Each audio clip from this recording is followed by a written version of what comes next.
entre 60 et 80, ça c'est l'étape de Senghor, c'est l'étape de la construction, l'État-nation. L'État-nation, Senghor incarne l'État-nation, il incarne aussi l'expression du parti unique.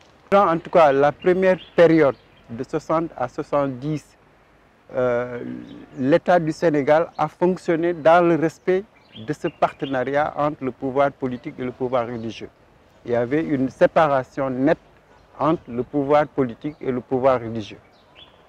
Mais vers la fin des années 70, c'est au début des années 70 qu'on sent le rapprochement entre le pouvoir politique et le pouvoir religieux.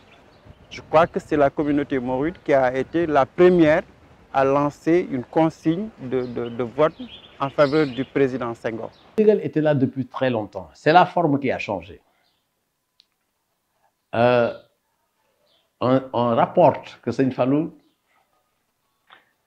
avait l'habitude de dire à quelqu'un qui voulait être député, quand il l'a proposé comme député, l'autre a dit, mais bon, écoute, celui-là ne sait pas lire, etc.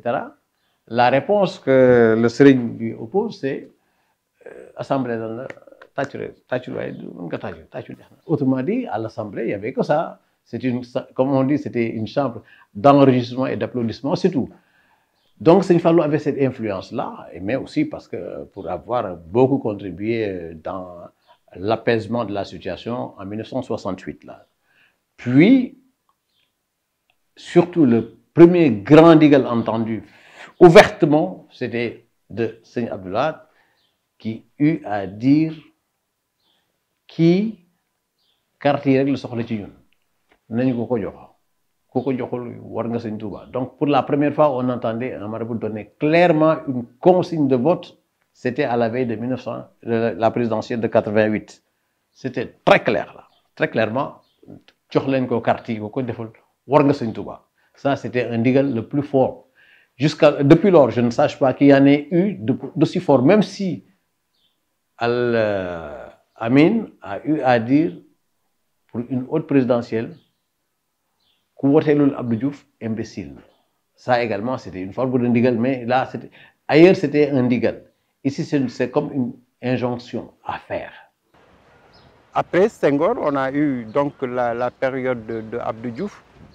Bon, la période Abdou Diouf n'a pas véritablement connu une dimension de ndigal, une dimension de consigne de vote, parce que Abdou Diouf est venu dans le contexte de Serigne Saliou et de Abdou Aziz Sy Dabakh. C'est les deux grands khalifes de cette communauté musulmane. Ces deux khalifes ont une particularité. C'est des hommes de Dieu par excellence, mais c'est également des hommes de dialogue. Donc ils ont consolidé l'orientation de l'islam dans le sens de l'ancrage de l'islam, dans les valeurs de l'islam, dans le projet. Et ce n'est pas par hasard d'ailleurs que Serigne Saliou et Abdou Aziz Sy Dabakh soient les piliers du dialogue. Depuis en tout cas 2000, la conscience citoyenne est telle que les marabouts ne peuvent plus se hasarder à donner des consignes de vote. Seuls les khalifes peuvent donner des ndigal à leurs talibés, mais ils n'ont pas le droit de le faire. Aucun chef religieux ne doit se mêler de cette histoire pour dire voter pour tel ou tel candidat. Ils peuvent apprécier si l'État a fait du bon travail chez eux, dire que l'État a fait du bon travail ici.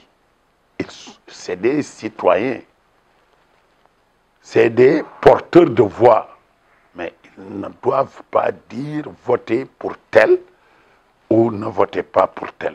Je pense qu'objectivement, il faut que ces choses quand même s'estompent et qu'on laisse chacun dire ce qu'il pense dans la légalité.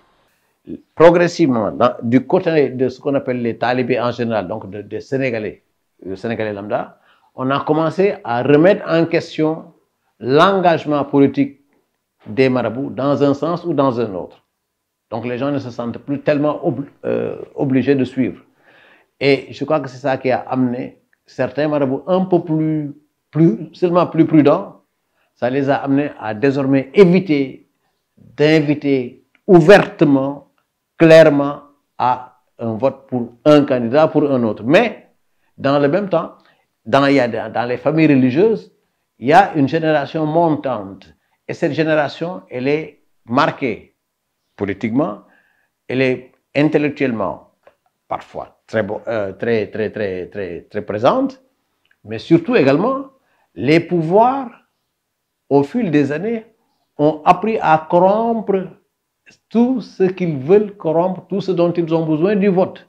Et cette corruption est entrée très fortement dans les familles religieuses, très fortement également dans tout ce qu'on considère comme étant des personnes influentes.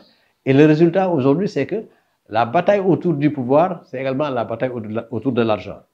Bon, si vous vous hasardez à donner une consigne de vote confrérique, c'est la meilleure façon d'être désavoué. L'État du Sénégal développe les capitales religieuses. Ce qui fait qu'en contrepartie, même s'il n'y a pas de consigne, il y a une complicité entre les khalifes et le président actuel. Et je crois que si vous regardez de près depuis 2 ou 3 ans, à chaque fois qu'un khalif fait l'erreur de montrer une complicité, un soutien, quelle que soit la forme, tout de suite, le calife revient sur sa décision.